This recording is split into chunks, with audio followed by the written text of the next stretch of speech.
7:37 in Trinidad and Tobago. Well, Secure Shred, it's a local company that specializes in environmental and security services. They are here, along with some special guests, to launch the Sigelock Spartan fire hydrant in Trinidad and Tobago. And some will say Trinidad and Tobago is a place that is always on fire in one way or the other.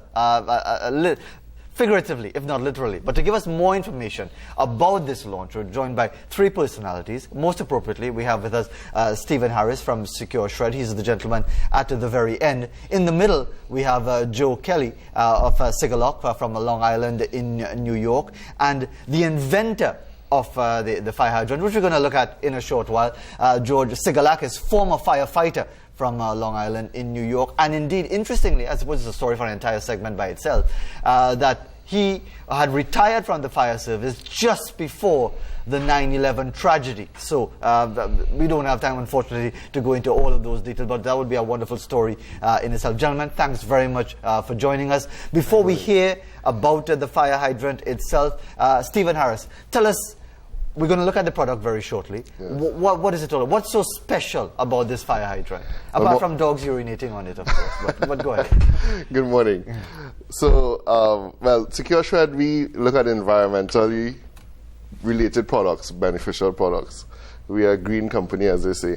And a few years ago, I was doing some research and I came across a fire hydrant that's environmentally friendly in that it helps save water, prevent theft of water, and it also helps save lives by being tamper-proof, meaning that when firemen go to a fire scene, they are more likely to be able to get water to save the public and to protect themselves. So I actually wrote Sigelock, the company, and I said, would you be interested in being in the Caribbean? And they had just barely started rolling out in the US. So they were interested. They said the climate suits our products, benefits, and well, I guess the rest is history. So the product is available in Trinidad and Tobago now. Has it been? Now we're having a look at it. It is the standard size of a fire hydrant. It will look like something that just arrived from Saturn or Jupiter or something like that. 21st century. Take me to your leader or something like that. But is it available in Trinidad and Tobago right now? This is the official launch of the hydrant being here. We actually been going through the process of getting approved for local use for the last 18 months, and we finally got our approval last month. So we are approved for local use, and we will be available for sale from now going forward. And before we hear from the inventor himself, Mr. Kelly, tell us about what makes this fire hydrant so different from your standard fire hydrant. Well, the first thing, Vizier, is that it's self-contained, it's vandal-proof, so people that aren't authorized to open and exercise a hydrant aren't allowed in it. You sure about that? Because we Trinis tend to find ways around many different things, right. You know. Well, it's taken 20 years. George is a retired New York City firefighter, as you said, and there's been a lot of research and development that goes into this product. And we've had UL Laboratories in the U.S. that had a safe cracking team try to get into this hydrant, and they couldn't do it. So they've actually given us a new certification as almost like a safe in the street. So it keeps people out that do a lot of damage to the parts, the fittings, the water mains, because there's a lot of pressure coming in from that main into the hydrant. If you don't know how to shut it down properly, you can have water hammer and all kinds of different issues with the hydrant. So, you know, it's aesthetically more appealing to people because it doesn't have protruding parts and it's powder coated so it doesn't rust and corrode. But internally, it's a much more reliable, safer product because you keep people out that aren't trained on how to use it. Mr. Sigelakis, what in the course of your firefighting duties made you feel that there was something that had to be done to come up with something different from your standard fire hydrant? Well, early in my career, I learned real quickly the unreliability of a fire hydrant because the exposure, you know, it's the vulnerabilities, everything's accessible to anybody. So there's a lot of, on the top part, the external part where we see as firefighters, everything is anybody can tamper with and grab or damage without knowingly even trying to do so, and anybody can use it, and that's a big problem.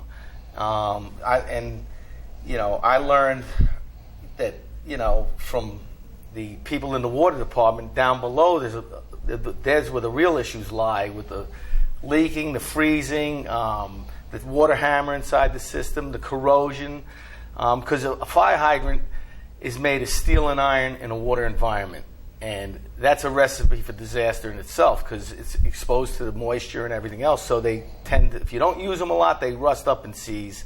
And if you use them too much, they break down because it's 100-year-old technology they've been using. And it's a part business for the manufacturers. The end users, the water department people, they know all the issues in a hydrant. And that's where I learned how to make the better hydrant. I said, listen, for years we've been saying these are the problems. What they do, though, is they give them the same parts to repeat the same process over and over. So it's a big business for them, and it's not a motivation to change and make a better hydrant. They make a lot of money selling parts to the hydrant. Where did you find the time to come up with this idea and put things together when you're busy fighting fires all the time? You know, for some reason, everybody in their life has a talent, a gift, no matter who they are. And my special gift, I've always been in tune with nature, and everything that's been created and invented in the world is from nature. And so when I saw this hydrant, I realized what the issues were, and I just have an engineering mind without being an engineer. That's fantastic. We just have a few seconds left, but let me ask you, Mr. Harris, because not everyone walks out and goes to the nearest department store and says, I'd like to get 2 fire hydrants, please. Clearly, this has to be something that attracts the attention of the government authorities. Yes. Are you making any headway in that direction? Is it something that is likely to be approved? Well, as I said, the first step really is getting approved for use, which we've crossed that hurdle. It was a big hurdle. We actually leave from here today and we're going to meet with the Water Authority, WASA. So we have a meeting about the hydrant to introduce it to them formally and really show them the benefits, the cost benefits in particular.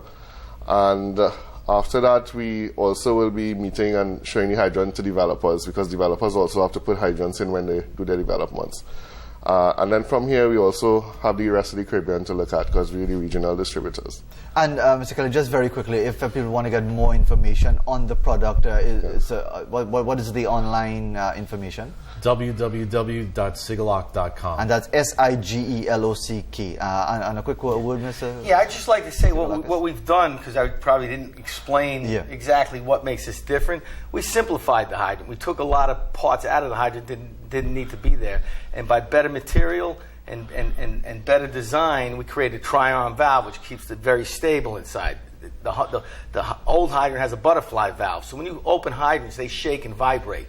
And a hydrant is a mechanical mechanism. It's like driving down the road with your car with your lugs of your tires not tight, and it's going to fall off because of the stresses and forces.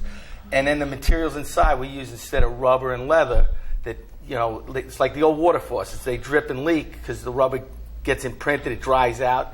And what we do now, the modern day faucets, they don't leak in them. You change them because of the look that you want a new design. But I've had my faucet 16 years now, and it doesn't leak or drip. It never has because they use nylons and special materials. And we have this even better material called Delrin, which we use for our valve seals, which seal up, and they have Time has run out on those.